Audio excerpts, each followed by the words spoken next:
오늘은 종과 증인의 삶이란 제목으로 은혜 나누기 원합니다. 지난 시간에 이야기한 것처럼 이제 이 베스도 신임 총독에게 아그리빠 왕이 방문하죠. 아그리빠는 정확하게 말하면 아그리빠 2세입니다. 우리가 사도행전의 전반부에 나오는 아그리빠 1세가 있어요. 이 사람이 사도 야고보를 죽이고 베드로를 투옥했던 사람입니다. 그리고 나중에 벌레가 먹어서 죽었다라고 되어 있는 아그리빠 1세고 그 아그리빠 1세 아들이에요. 지금.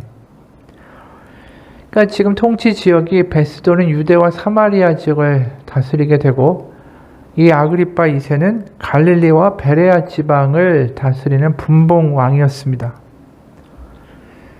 그리고 이 헤롯 가문으로 말하자면 우리가 예수님의 복음서에 예수님 탄생 때 그 동방박사를 만난 사람은 헤롯 대왕이고 지금 아그리빠 2세는 헤롯 대왕의 증손자예요. 그리고 이 아그리빠 2세로 말미암아 이제 이 헤롯 가문은 끝이 나죠. 왜냐하면 이 로마 군단이 들어와서 예루살렘을 완전히 초토화시키고 직영지로 바꾸면서 이제 아그리빠 2세도 로마로 가서 거기 행정관리가 되기 때문입니다. 근데 어찌됐든 이 아그리빠 2세가 총독을 인사하면서 방문할 때 자기보다 한 살 어린 여동생 버니게와 함께 옵니다.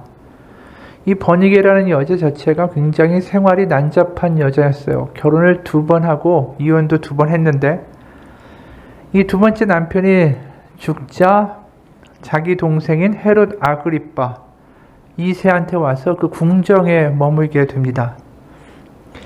그때 나이가 20살밖에 되지 않았는데 그 자기 형제인 아그리빠 2세와 좋지 않은 소문이 돌기 시작했어요.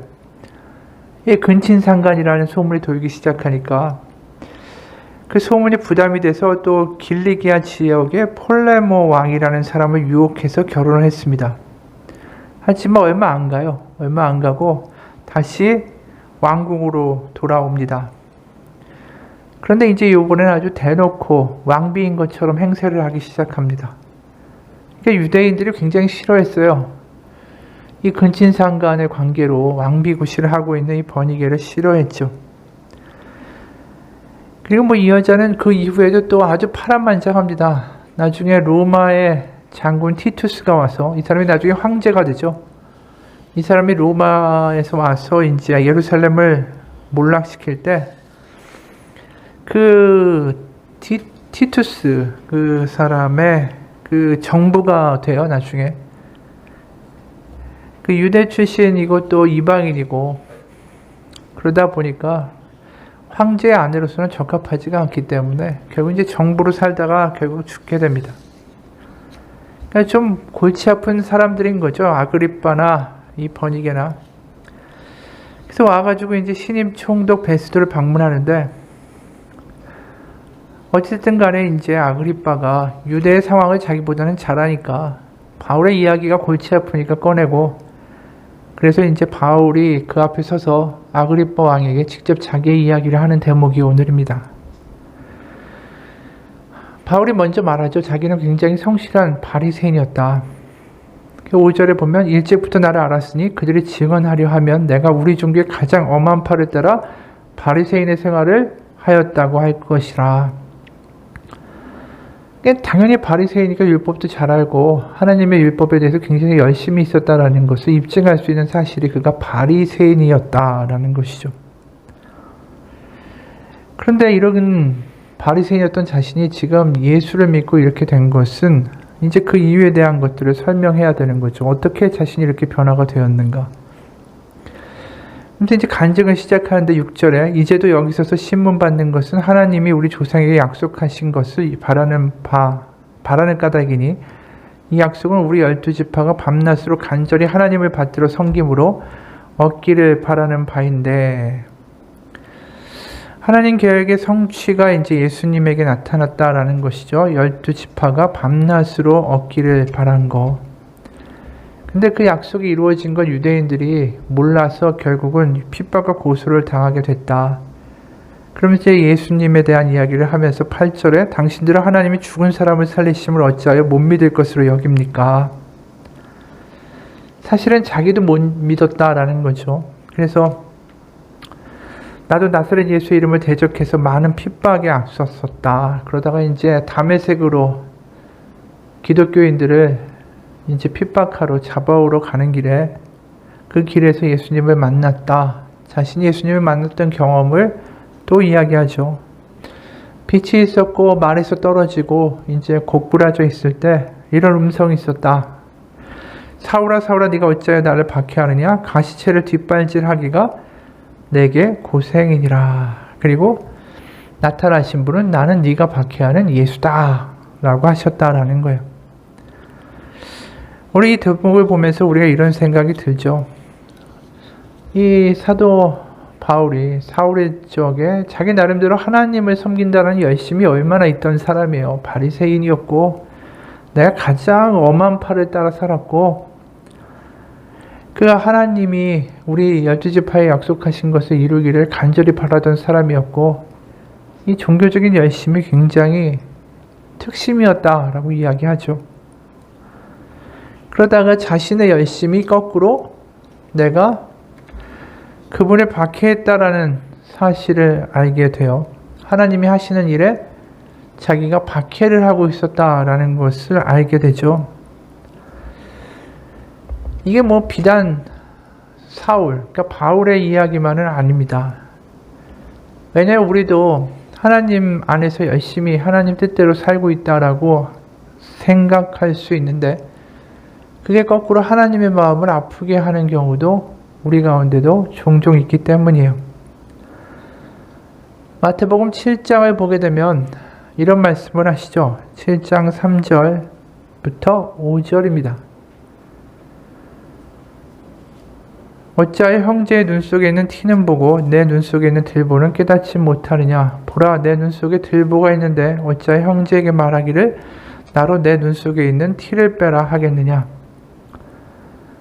외식하는 자여 먼저 내 눈 속에서 들보를 빼어라. 그 후에야 밝히 보고 형제의 눈 속에서 티를 빼리라. 이게 자기는 괜찮다라고 하면서 스스로 자기는 그래도 잘하고 있다라고 믿으면서 이제 남을 비판하는 사람들에 대한 이야기를 하는 거죠. 비난하고. 이게 바리새인들이 그런 짓 많이 했죠. 그런데 그게 바리새인문의 문제는 아니라는 거예요. 어느 분이 이런 간증을 해요. 글쎄 내 말을 들어봐요. 그 집사는 왜 이렇게 거만을 떠는지. 아이고 이분 또 시작하시네. 이런 대화는 내가 인도하는 성경 공부에서 일어난 일이다. 나는 교회 목사님에게서 한 자매님을 소개받았다. 초신자인데 성경 공부를 하고 싶다고 했고 그래서 성경 공부를 시작을 했는데 문제는 그분이 예수님에 대한 열정은 있는데 험담하고 뒷담화하는 예습관을 버리지 못했다는 거였다. 나를 만나자마자 다른 사람의 뒷담화, 험담을 시작했다.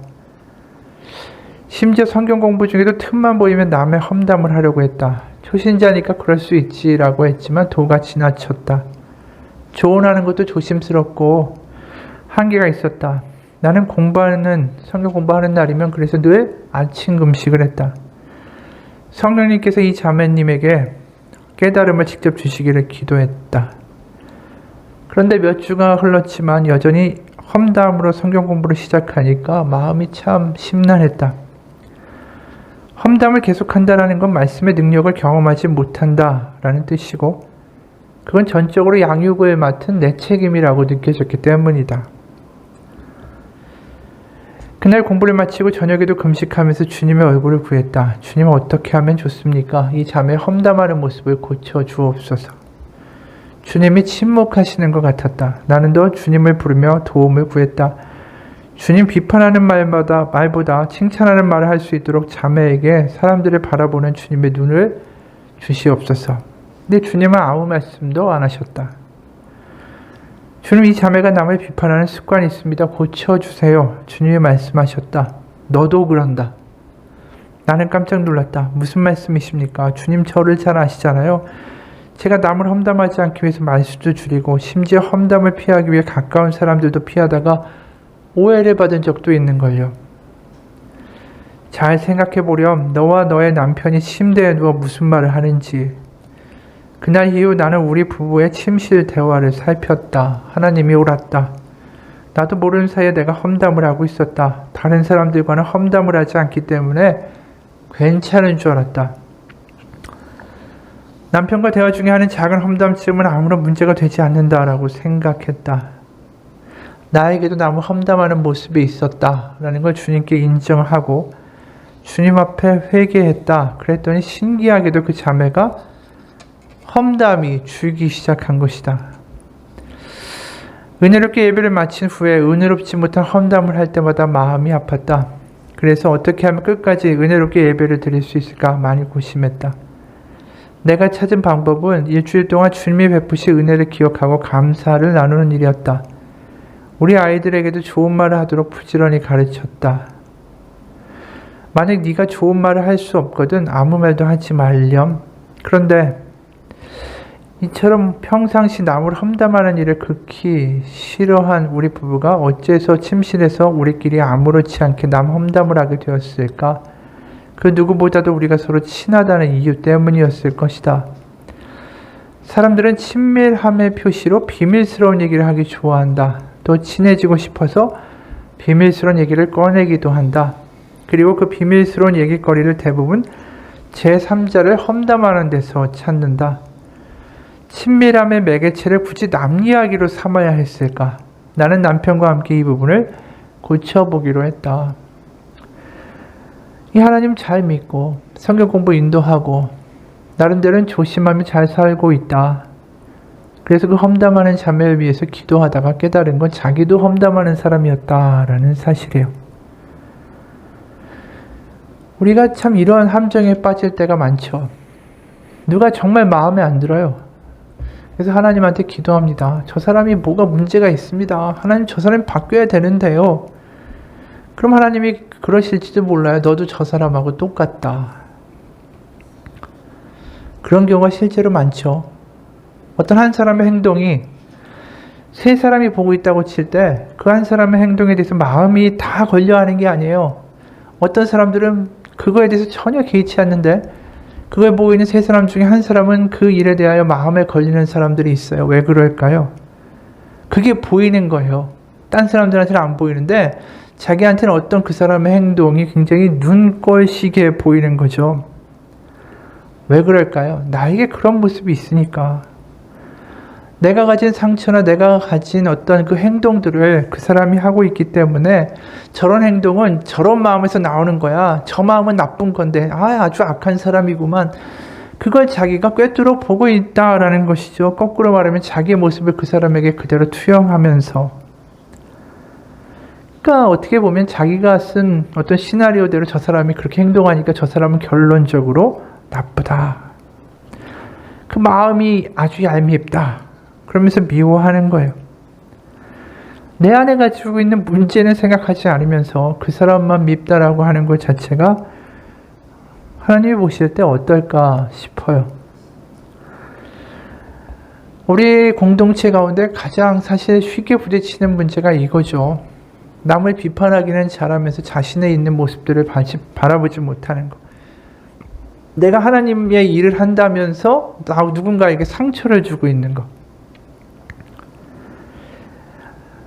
그러니까 내가 변화되는 게 하나님의 어떻게 보면 가장 큰 관심이실 텐데 내가 변화되는 것에 대한 것은 신경 쓰지 않고 나의 열심으로 하나님의 일을 하고 있다만 나에게 중요하다면 그게 오늘 사도 바울이 겪고 있는 문제랑 똑같아요.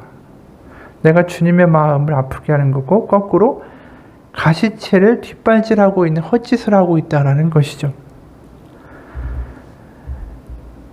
그러니까 내 중심과 내 판단과 내 세상과 내 주관을 가지고 비판을 하면서 나중에 하나님도 주님도 비판하는 사람이 돼가는 거예요.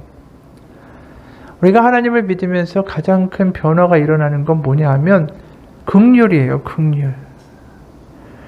긍휼 없고 자비 없는 심판을 또 판단과 비난을 가하기 시작할 때 어느 순간 나도 하나님이 보실 때 저 사람과 똑같이 되어가고 있는 거죠. 하나님의 마음을 아프게 하는 거예요. 우리가 하나님을 내가 만드는 어떤 그 하나님 이런 모습이 되어야 된다라고 우리가 마음속에 아니면 생각 속에 가지고 있다면 그것 자체도 사실은 굉장히 문제예요. 이 이야기를 왜 이야기하냐면 남을 비판하는 사람은 자기 안에 확실한 주관이 있어요. 이러니까 여기서 벗어나면 안 되고 그럼 그걸 사람들한테만 그러는 게 아니라요. 하나님한테도 그래요. 하나님도 이렇고 이러신 분이어야 돼. 근데 하나님이 어떻게 행동하시고 어떻게 하실지 우리가 어떻게 알아요? 우리는 내일도 모르는 사람들인데.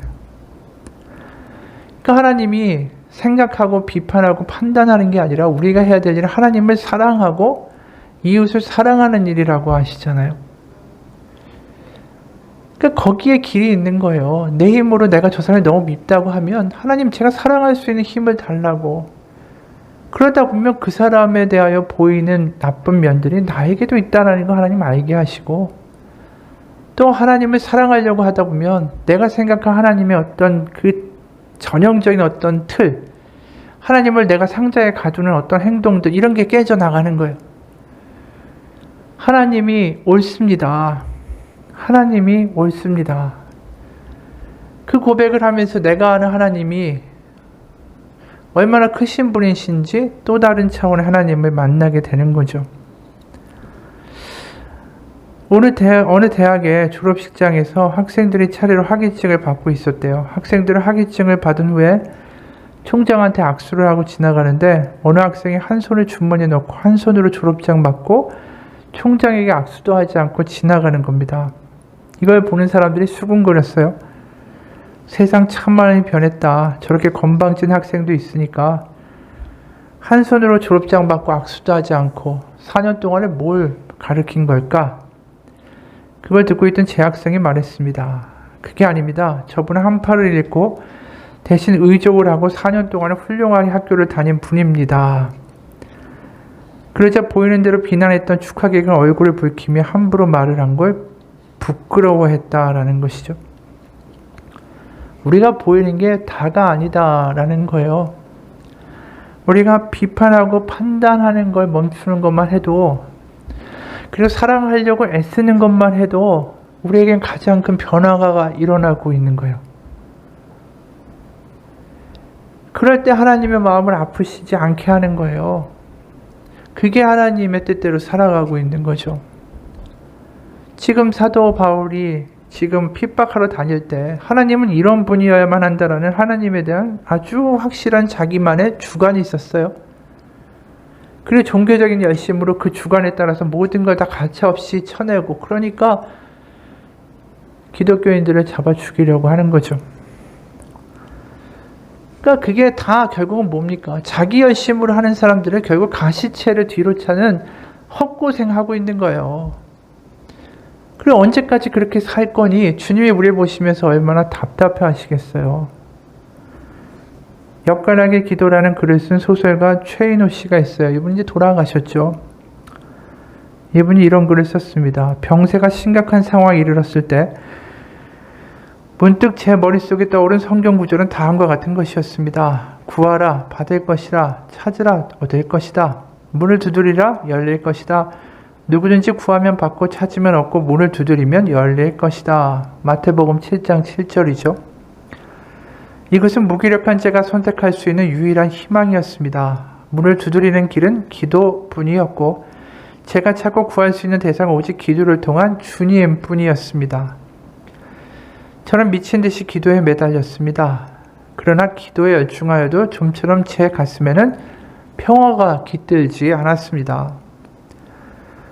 부활하신 예수님께서 우리 한가운데 서시며 내려주신 그리스도의 평화가 제 마음에 찾아오지 않았던 겁니다. 그러다 어느 날 저는 저의 기도가 틀렸다라는 사실을 깨달았습니다. 제 기도는 주님 제 병을 고쳐주십시오. 주님 기적을 베풀어 주십시오. 주님 제 병을 고쳐주시면 주님을 위한 글을 쓰겠습니다라는 식의 주님과 벌리는 거래요 흥정이었으며 조건부 협상이었자 벼랑 끝 전술임을 깨달았던 것입니다. 그것은 엄밀히 말하면 감히 주님께 던지는 막무가내식 생떼이자 명령이자 협박이었습니다. 주님께서도 피땀을 흘리시며 제 뜻대로 하지 마시고 아버지 뜻대로 하소서라고 순종하지 않으셨습니까? 성 프란체스코도 말했습니다. 아무것도 청하지 말고 아무것도 거절하지 말라. 그렇습니다. 제가 그처럼 열심히 기도했지만 마음의 평화를 얻지 못했던 것은 잘못 구하고 잘못 찾고 잘못 문을 두드렸기 때문이었던 겁니다. 제가 주님께 드릴 수 있는 최고의 기도는 아무것도 구하지 않음을 구하는 기도였던 것입니다.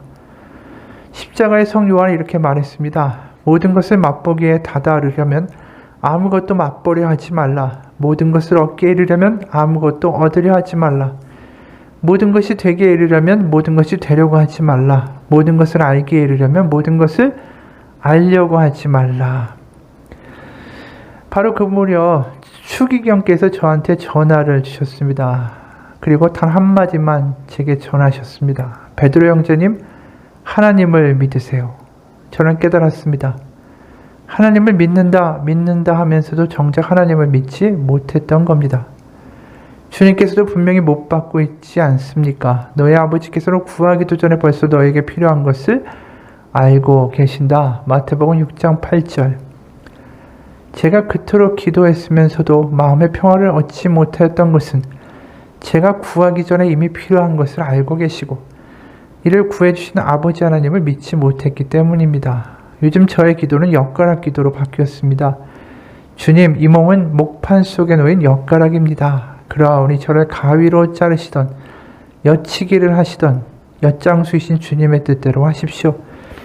주님께 완전히 저를 맡기겠습니다. 다만 제가 쓰는 글이 가난하고 고통받는 사람의 입속에 들어가 달콤한 일용할 양식이 되게 하소서. 우리 주 엿장수의 이름으로 바라나이다. 아멘. 요즘 저는 80% 정도 그리스도의 평화를 누리고 있습니다. 하나님을 자기가 원하는 모습이 되라고 강요하는 일을 멈춘 거죠. 하나님이 옳습니다. 하나님이 하시는 일이 나중에 다 선이 되고 하나님이 옳게 행하실 것을 믿습니다. 그러면서 하나님을 상자에서 가두는 일을 포기한 거예요. 사도 바울도 그동안에 자기가 얼마나 하나님을 자기가 만든 종교의 박스 안에 가두고 살았는가를 예수님을 만나서 알았죠. 아, 이게 다가 아니었구나. 하나님은 더 놀라운 계획을 갖고 계셨구나. 바로 예수님을 보내시고 죽게 하시고 부활케 하시고 열방을 하나님께로 회복시키시려는 놀라운 하나님의 비전이 계셨구나. 내가 아는 하나님은 그냥 율법에 그리고 그냥 내가 전통으로 알고 다니던 하나님이 아니구나. 하나님을 자기가 가두었던 상자가 이 다메섹 도상에서 깨진 거예요. 그러면서 하나님 이러셔야 된다. 이게 하나님을 제대로 믿는 거다. 라는 모든 생각들과 판단들이 다 무너집니다.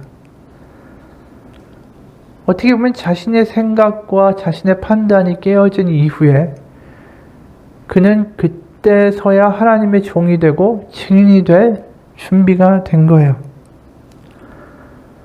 그가 깨어지고 자신의 생각과 판단이 무너진 이후에 하나님이 이제 그를 사용하실 수 있는 준비가 된 거죠. 그러면서 종과 증인이 되었다라고 표현합니다. 우리가 주님 가운데 항복하고 주님을 정말 주인이다라고 그리고 하나님이 나의 아버지시다라는 하나님 앞에 깨어진 경험을 하는 사람들은 하나님이 우리를 종과 증인으로 사용하실 준비가 된 거예요. 더 이상 종교적 열심으로 하지 않고 내 판단대로 내가 주님보다 먼저 달려가지 않고 주님이 먼저 가시고 그 길을 따라갈 수 있는 사람이 되는 거. 눈앞에 보이는 게 내 판단과 내 뜻과 내 주관대로 되지 않아도 하나님이 그 분명한 우리의 생각보다 더 크신 일을 이루실 것이다라는 그것을 받아들일 수 있는 믿음을 가지게 됐을 때, 내 생각의 판단이 깨어졌을 때 그 사람은 이제 종이 되고 증인이 된 거예요. 그러니까 우리가 하나님의 자녀로만 머무는 게 아니라 하나님의 종으로 나가야 되는데 항상 우리의 믿음의 수준이 어디에 머무르냐 하면 하나님의 자녀가 되는 거에만 머물러 있어요. 하나님한테 땡깡 부리고 내가 원할 때만 와서 뭔가 구하고 내가 원하는 거 달라고 하고 나 위로해 달라고 하고 내가 원하는 뭔가를 받고자 하는 마치 자판기처럼 그 하나님을 아버지라고 부르면서 자녀로만 머물러 있는 신앙의 수준에 우리가 있을 때가 있다라는 거예요. 그런 사람들이 어떤 사람들이에요? 자신의 비판과 자신의 생각과 자신의 주관이 시퍼렇게 살아있는 사람들이에요. 왜요? 내 생각 그대로 갖고 나 하나도 안 변하면서 하나님 아버지라고 부르고 내가 원하는 걸 강요하니까. 근데 하나님은 내가 그런 나의 생각과 나의 집안에 그대로 갖춰서 하나님을 내 박스에다 넣고 살아가는 걸 그렇게 원하실까요? 아니죠. 하나님은 하나님의 자녀일 뿐 아니라 우리 하나님의 종의 자리로 인도해 가세요. 그럴 때 어떤 일이 벌어집니까? 내 생각과 내 판단과 내 기대에 예상치 않은 일들이 벌어져요. 하나님 어떻게 이럴 수가 있습니까? 아니면 누군가의 상처를 받기도 하고 내가 이렇게 열심히 했는데 어떻게 저 사람이 저럴 수가 있습니까? 예상에 왜 일들이 벌어지기 시작해요? 그러니까 하나님의 자녀로만 머무르는 게 아니라 하나님이 우리를 하나님의 종과 증인으로 만들어 가실 때는 그런 어떤 단련과 어떻게 보면 실현의 과정도 우리 가운데 있죠. 왜냐하면 내가 깨어지는 과정이니까. 그게 우리가 출애굽에서 말하자면 바로 광야의 시간이 돼버리는 거예요. 우리가 하나님이 이스라엘 백성을 부르실 때 먼저 너희는 나의 백성이다. 내 백성을 보내라. 이렇게 말씀하시잖아요. 그러면서 그 백성이라는 말대로 그들에게 정말 기적도 보여주시고 놀라운 일들을 행하시고 그 아주 극치가 되는 사건이 뭐예요? 홍해가 쫙 갈리고 와 엄청난 일들이 있어요. 그럼 자신들이 뭐라고 합니까? 우리의 주는 여호와시고 우리는 당신의 백성입니다. 노래 부르고 좋아하죠. 근데 그 다음부터 무슨 일이 벌어집니까? 광야로 가는 거예요. 불평이 있고 자기들이 원하는 대로 안 되고 자신의 생각대로 안 되고 하나님 왜 그러냐고 불평하기도 하고 그러면서 내가 원하는 하나님이 되어달라고 그들이 그래서 무슨 짓 합니까? 금송아지 만들고 이게 하나님이다. 하나님 이런 하나님이 돼야 된다라고 하나님 앞에 강요하잖아요. 내가 뭘 바치면 뭘 내놓는 하나님이 돼야지.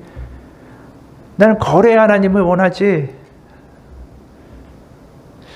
그런데 하나님은 거래하고 싶어 하시지 않는 거예요. 문제는. 그렇죠? 이 광야에 가서 거래가 안 되니까 그때부터 막 자신들의 생각과 판단과 분노와 비판이 막 쏟아져 나오는 거죠.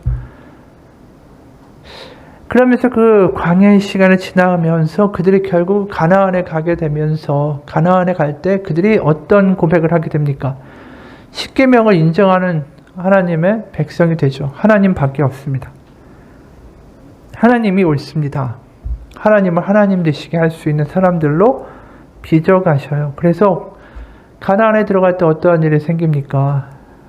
그들이 홍해를 가를 때 하나님이 갈라주셨지만 이들이 법궤를 앞세우고 그 물을 돌파해 나가잖아요. 전에 출애굽할 때의 그들의 영적 상태였으면 절대 그 짓 안 해요. 미쳤냐 이거죠. 처음 물이 저렇게 많은데 무슨 법궤 끌고 간다고 저게 갈리겠느냐. 저 위험하다. 근데 믿음으로 가잖아요. 그리고 더 놀라운 건 여리고성을 칼이나 창이나 군마로 정복하는 게 아니라 법궤 앞세우고 돌라고 하시니까 그거 얼마나 무섭고 어리석은 짓이에요. 성에서 뛰어나와서 기습 공격하면 죽을 수도 있는데 그러니까 7번 돌잖아요. 그냥 말씀대로. 그러니까 그들이 가지고 있는 생각과 판단이 얼마만큼 깨어졌는가를 그대로 보여주는 사건이 그런 사건이에요. 그러니까 우리가 자녀뿐 아니라 하나님은 우리를 종과 증인의 삶으로 인도하기 원하시죠. 그래서 하나님의 마음을 알고 하나님을 사랑하고 이웃을 사랑하는 하나님의 뜻을 이 땅 가운데 흘려보내는 사람 되기를 원하시는 거예요. 사도 바울이 자신의 모든 생각과 기준이 깨지죠. 자신들이 가지고 있던 신관, 하나님은 이래야 된다. 또 하나님을 믿는다는 건 이래야만 한다.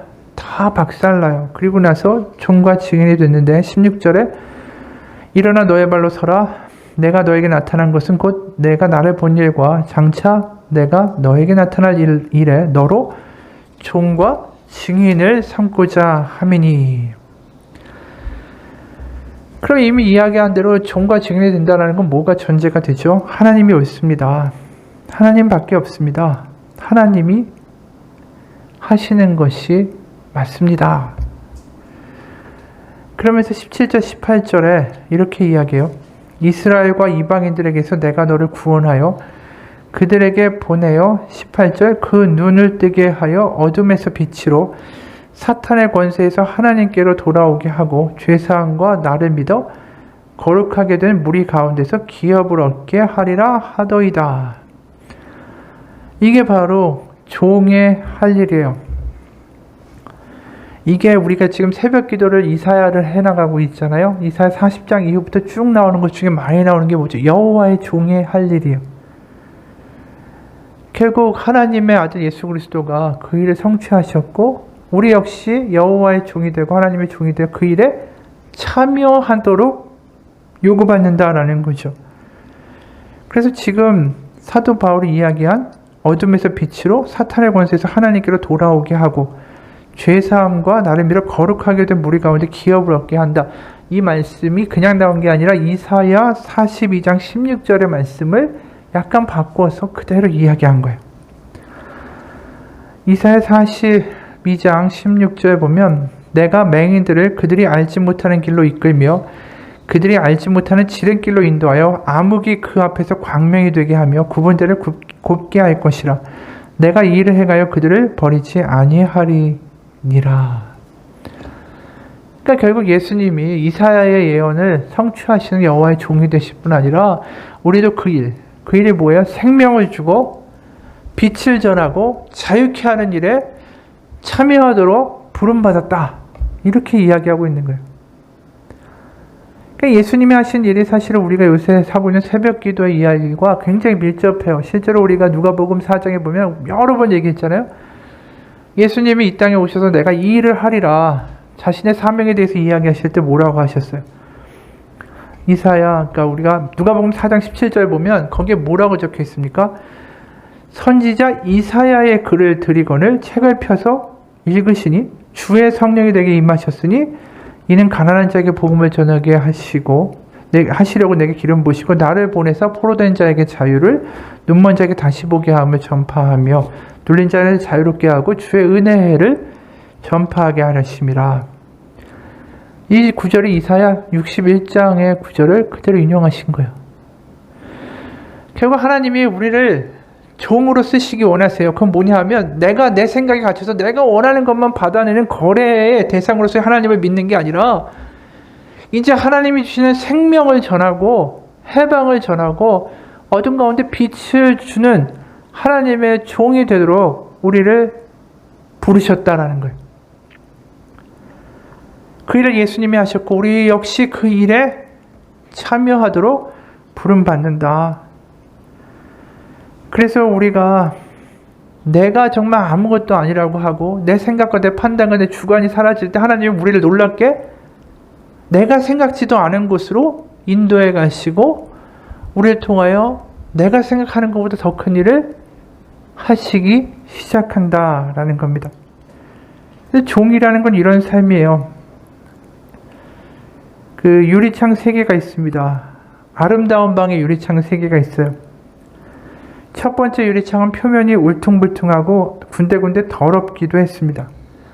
두 번째 창은 깨끗하고 테두리에 아름다운 조각이 새겨져 있었고 세 번째 창에는 아무 장식이 없이 유리만 깨끗했어요. 첫 번째 유리창을 본 사람들은 저마다 유리창이 지저분하네 말했고 두 번째 유리창을 본 사람은 조각이 막 되어 있으니까 유리창이 아름답다라고 얘기했고 세 번째 유리창을 본 사람들은 아주 다른 반응을 보였어요. 왜냐하면 유리창 건너 너머로 보이는 아름다운 시골 풍경에 넋을 잃고 말았기 때문이에요. 그게 하나님이 우리가 깨어진 다음에 부르신 이유예요. 내가 내 생각과 내 주관과 내 판단이 깨어졌을 때 우리는 그대로 하나님을 받아서 흘려보낼 수 있는 사람이 되는 거죠. 그래서 진짜 하나님을 보여줄 수 있는 사람들은 나를 죽고 내 안에 예수님이 사시는 것처럼 내가 드러나는 게 아니라 바로 예수님이 그대로 우리 가운데 일하실 수 있도록 나를 내어드리고 주님께 항복하고 주님께 자신의 생각과 판단을 깨부수어 향유 욕합처럼 하나님 앞에 내어드리는 사람들, 그 사람들 통해서 하나님이 종으로 사용하신다라는 거예요. 그러니까 사도 바울이 하는 이야기가 뭐예요? 나를 본받으라고 얘기 여러 번 해요. 그러면 사도 바울이 교만한 건가? 아니에요. 자신을 본받으라는 게 아니라 자신이 이렇게 망가지고 깨어졌지만 자신을 통해 비추어서 자신 안에 역사하시는 하나님을 보라는 거고요. 내가 매일 죽고 내 안에서 예수님이 사시는 그 놀라운 복음의 역사들을 보라고 하는 거예요. 그리고 마지막으로 증인 이야기하죠. 22절, 23절에 내가 오늘까지 서서 높고 낮은 사람 가운데 증언하는 건, 증언한다는 건 바로 자신이 증인이라는 뜻이죠. 선지자들과 모세가 반드시 되리라고 말한 것밖에 없으니 그럼 자신이 뭐의 증인이라고요? 23절 곧 그리스도가 고난을 받으실 것과 죽은 자 가운데서 먼저 다시 살아나서 이스라엘과 이방인에게 빛을 전하시리라 함이니이다 하니라. 바로 이 증인이라는 게 다른 게 아니죠. 바로 예수 그리스도의 복음, 십자가와 부활이 사실이고 분명히 십자가의 죄사함이 있고 우리가 다 죽지만 부활하여 하나님의 심판대에 선다라는 이 분명한 사실, 이거를 증언하는 거예요. 그러니까 우리가 결국 뭘 얘기해야 됩니까? 우리가 생명과 그리고 빛과 그리고 하나님의 어떤 나라를 가는 곳마다 선포하고, 이 부정적인 이야기가 아니라 하나님의 회복이 있을 것입니다. 하나님의 약속이 있습니다. 하나님의 소망이 있습니다. 하나님의 기대가 있고 간구하는 곳마다 분명히 하나님의 나라가 임합니다. 이런 선포를 할 수 있는 사람이 되기 원하고, 그건 어떤 걸 통해서 가능합니까? 바로 예수 그리스도를 통해서 가능하다라는 거예요.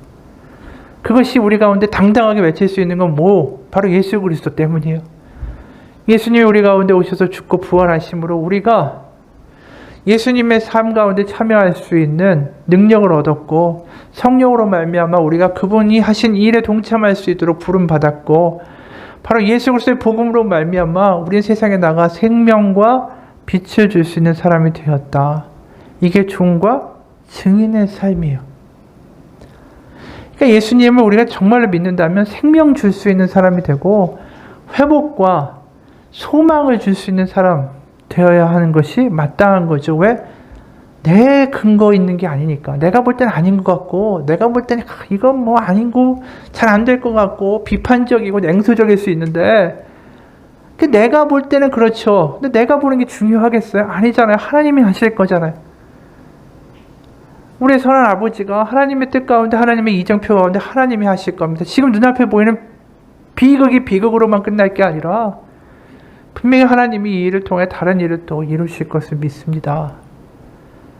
우리 같이 기도합시다. 하나님의 소망이 있습니다. 하나님의 계획이 있으십니다. 하나님의 선하심이 있습니다. 그 일에 우리가 선포하고 우리 두세 사람이 모인 곳에 그렇게 같이 기도하며 나아갈 때, 그게 하나님의 종들이 모인 곳에 하나님의 역사가 없겠느냐라는 것이죠. 그리고 그것이 어떻게 가능합니까? 예수 그리스도 때문에 가능하다라는 거예요. 그게 그리스도인이에요. 그게 그리스도인. 우리가 정말로 그리스도인이 된다는 건 그런 사람이 되는 것을 의미합니다.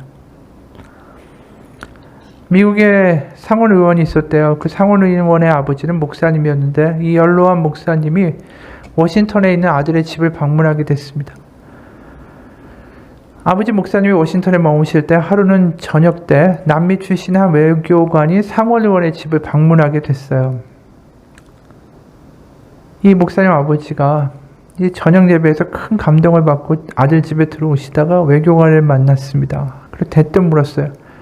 Are you a Christian? 당신이 기독교인입니까? 그리스도인입니까? 그러자 이 외교관이 당황을 하고 하지만 그 자세를 바르게 하고 대답했습니다. I'm a Catholic. 나는 가톨릭 교인입니다. 그랬더니 이 노 목사님이 외교관의 어깨에 손을 얹고 말씀하셨어요. 좋습니다. 그런데 나는 당신이 가톨릭 교인인지 개신교 교인인지에는 관심이 없습니다. 당신의 영혼은 어떤 자리에 있습니까? 당신은 정말 그리스도인입니까? 이 외교관이 이 말에 대해서 대답을 못했어요. 그리고 굿나잇 하고 갔습니다. 근데 그 다다음 날 이 연로하신 목사님이 갑자기 세상을 떠나셨어요. 이 소식을 들은 남미 출신의 외교관은 꽃을 보내오고 조의를 표했습니다. 그리고 목사님 입관 절차가 끝나자 자신의 가족들과 함께 목사님을 마지막으로 뵐 수 있게 해달라 요청했습니다. 이 외교관은 무릎을 꿇고 목사님의 손등에 입을 맞춘 후에 꽃다발을 바쳤습니다. 그리고 어린아이처럼 흐느끼면서 그 방에서 나온 다음에 말했어요. 바로 이 목사님은 내 생애에서 나의 영혼의 상태에 대하여 질문을 한 최초의 사람이었습니다. 그렇죠. 나는 그리스도인인가? 난 정말 그리스도인인가? 오늘 한번 그것에 대해 다시 한번 생각해 보는 하루 되시기를 주님의 이름으로 축원합니다. 우리 잠깐 같이 기도하죠, 각자.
오늘 다시 한번 회개하며 나아갑니다.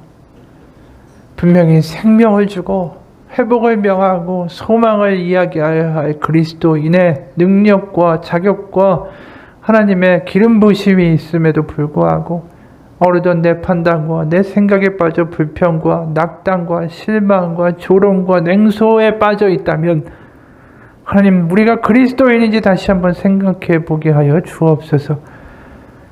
바로 그 아들의 피로, 그 아들의 수치로, 그 아들의 고난으로 우리 가운데 허락하신 사망에서의 생명으로, 어둠 가운데 빛으로, 감옥에서 해방으로, 포로된 곳에서 자유를 주시고 생명을 허락하시는 하나님의 그 하나님의 놀라우신 역사들을 우리가 믿으며 경험하며 세상 가운데 선포할 수 있는 사람 되기 원합니다. 그것이 벌써 내 안에 충만하게 믿어지고 그 생명이 우리 가운데 경험되기 원합니다. 그래서 그 하나님의 정말 놀라운 생명력과 소망과 능력과 기쁨의 역사들이 나를 통하여, 우리를 통하여 주변 가운데 흘러가게 하여 주옵소서.